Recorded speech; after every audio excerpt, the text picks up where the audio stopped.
Alright guys, we're doing something different. This ain't GD, this ain't Rocket League, none of that. So, I watched Oversimplified, and I was like, there's a game I like to play, and I can try to explain it. So, I'm going to explain the first Punic War in Doodle Empires. Of course, I'm not going to be as good as Oversimplified, the borders aren't exactly correct. I don't think they had Portugal, but whatever. So, we're going to start explaining. So, I'll explain first. There's Mamertines, which are Roman. Alright, we're redoing the intro. Okay, so, these are the four main players of the first Punic War. So, start. We have Roman mercenaries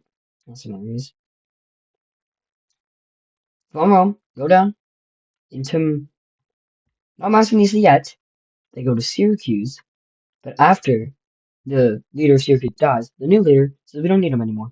So they go to Messana, and they go into the city, they take control. They break through the city gates, they take control, right?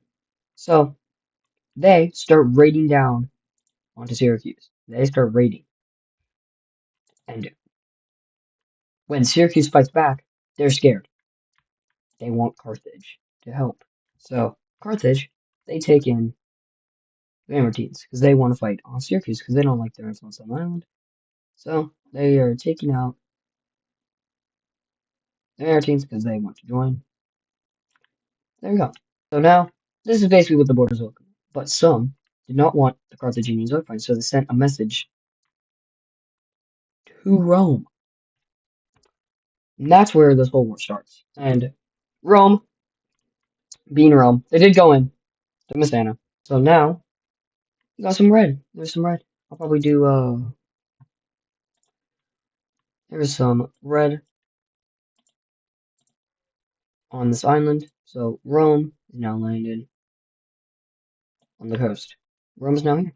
And now these two, like, wait, we don't want Rome. They become allies, Carthage and Syracuse. And as Rome landed, they did indeed take more. They took over the city. So I'll throw that right here. There's the city right here. Here we go. And these two go for a siege. But Rome, being Rome, they just get out and they win, but they lose. And now, after the siege, at this point, it's war. Carthage and Rome are now officially at war. So with this victory, a bunch of towns across Sicily, they want in on Rome.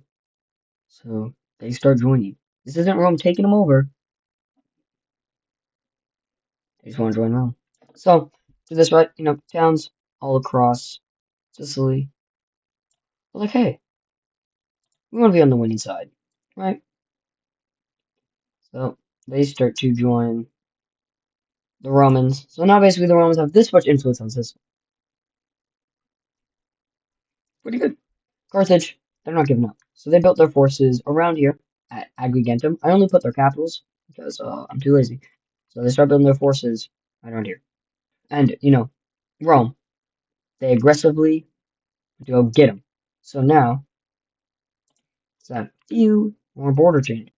As Rome went in, they took control of all this right here. Basically all around Syracuse, but Syracuse is now a Roman ally. So they now have around this much control, and they're at Agrigentum, right here.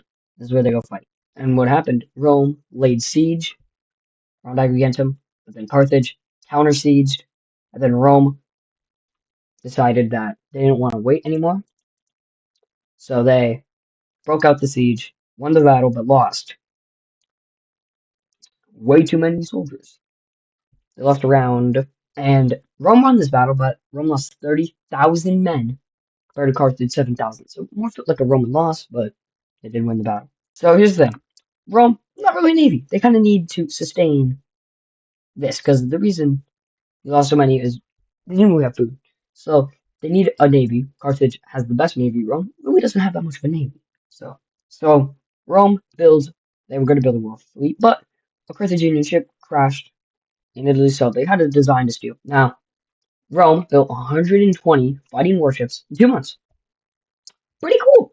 And Rome tried to launch a naval attack, but they're not really good. Found in the ocean, so Carthaginian did win that battle. So what they did to their ship, they added a corvus, so like a gangway, and that would crash onto the Carthaginian ship so that they could walk down to the ship and then kill the people. So what happened right around here? First battle with the corvus, Battle of Malay. Rome destroyed them, run completely with their use of the corvus. So with his navy, they could siege coastal cities and supply their legions on land. So it was a win-win. So here's the thing. Carthage, they didn't want to fight, so they would basically just force the Romans to do siege after siege after siege. So that's what Rome basically pushed to a whole new level, right? There was a little Carthaginian outpost over here, another one up here. Other than that, basically, all of this has fallen into Rome. There were definitely a few pesky cities, but basically these are now the borders in Sicily. So Marcus Marcellus Regulus said, "Going to Sicily, I want to go straight to Africa to end this war pretty quickly, right? You see, this is Carthage basically. That's all their land. Basically, all people are here. So if you just get Carthage in 256 BC, right? They sent out their huge fleet of warships, supply ships for when they land. They sent it out, and they come to Carthage right around here. This was the Battle of Cape Agnomus, and the biggest naval battle in history, in ancient times too.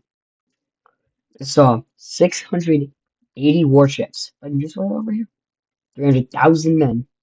So what happened was Romans, they had built like a triangle, so there's like a triangle here. They had their warships here, supply ships, warships here. They tried to ram them, but then Carthage fleeted away with their long lines, completely surrounded the Romans. There were so many ships that they just got confused, and there were three separate battles, and Carthage became a sitting duck. Right. So after the battle, Rome lost around 10,000 men. Carthage lost 30 to 40,000 men. They lost 94 ships, 30 sunk, but around 64 captured. So Rome lost 24 ships. So that's so far how this war is going. So far, it looks like Rome is doing. They're not doing bad. They just won this battle right here, and now they're free to land in Africa. So after the battle, they landed on Africa. They landed right around over here. They landed right around here. Is where they landed. So they took the city of Aspis, and then they were basically just free to just plunder. And all Carthaginian forces were now at Carthage, and they were now going straight to Carthage. So they were now going over to Carthage. So the people of Carthage, they went straight to the city. So now they went out from Carthage because they couldn't keep doing with the overcrowding in Carthage. So they went out and went to go battle the Romans. And if Rome won, they take the city basically. And I don't have it drawn in because I'm too lazy. But the region, not country, region of Numidia, right, all this basically, gave Carthage all of their really good cavalry, all of it. So at this battle at Aspis, Rome wins. They win. They get this land over here. They win. They win the battle. So what happened is Regulus basically had no more time on his throne because consuls only had a year. So he sent a letter to Carthage just to surrender, and Carthage was they didn't want him. So Carthage brought in a Spartan, which is from this region in Greece, right here. They went in. They helped Carthage to straighten up their military. So the battle of the Baghradass River, 255 BC. After realizing that they should put the elephants in front instead of the back, Carthage won this battle. They won this battle. They captured Regulus. So all of Rome, all their, well, not all of them, all of their land in Carthage, gone. Just like that. And because of his stunning victory, he had to leave Carthage because the politicians got jealous. After Regulus was captured, so what happened was they would send Regulus back up to Rome to see if they should negotiate peace. And after he tells the Romans, do not surrender, he goes back and gets tortured to death. So now there's still Roman troops around right here. They don't have any land, but they're just here, and they need to get out and need to get to Rome. So Rome sent, so they sent their fleet to go pick up the Roman soldiers. So they won. Quick battle at Battle of Cape Rome, which is a defending fleet. So Rome was now fully got the survivors, made their way to Sicily. Great success. But then, weather. It did a number.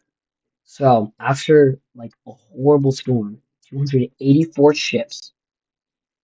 That is like 80% of Rome's entire fleet destroyed, gone. 100,000 Romans dead from a storm. And then in three more months, they built 220 more warships. They don't give up. And this fleet also got caught in a storm. Another storm. 150 ships gone. They don't give up. It's wrong. Carthage was like, whoa. And Rome built another fleet. Now, Rome basically they've now captured this. They've captured all of this. Basically, they got all this. So now Rome only has to capture a few little Carthaginian outposts right around here. I don't know. And the city they're trying to take, Lily Biome, very well defended. Very. And in 250 BC, Roman laid siege right here. And the siege was so slow, like incredibly slow. Siege was so slow. Now at this point, Rome has basically split island. They've got this, they got that.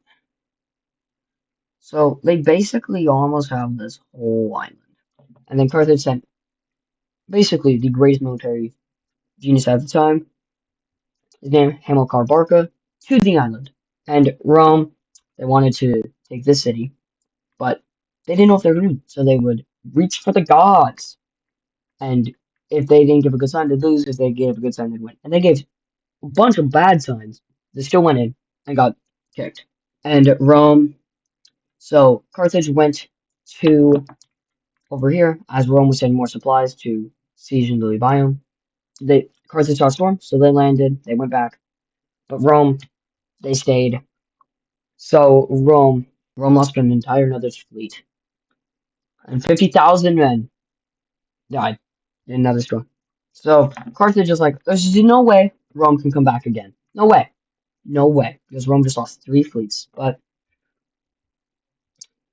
Rome did come back. So Carthage recalled a bunch of their navy and then went back to just trading so they could get that rich, rich, rich. So Rome built another fleet. So Rome was finishing their siege, and then Carthage sent supplies. Rome, at the Battle of the Aegates, Rome destroyed them. Destroyed them. Right around here. That's where the battle was. After that, that's the end of the war. The war lasted 23 years. So Rome won, and there were the peace terms. So Rome got all of Sicily. They have all Sicily now. This is now just Roman. So they return all Roman prisoners of war back to Rome. So, and Carthage can't make war on Syracuse and her allies, and you have to pay us 2,200 pounds of silver over the next 20 years. So over the next 20 years. So today that'd be worth around $40 million US dollars. So, but this is not the end. What happened was Rome took advantage. It took advantage of the situation in Carthage. Carthage was having a civil war. Like, well, not always civil war. It's more of like a garrison uprising. So, with this, Rome took Corsica and Sardinia. They took these 2 provinces from Carthage. And now, this is the map of Rome after the First Punic War. And I will make a video on the Second and Third Punic Wars in Rome. I'll see you guys later. Thanks for watching.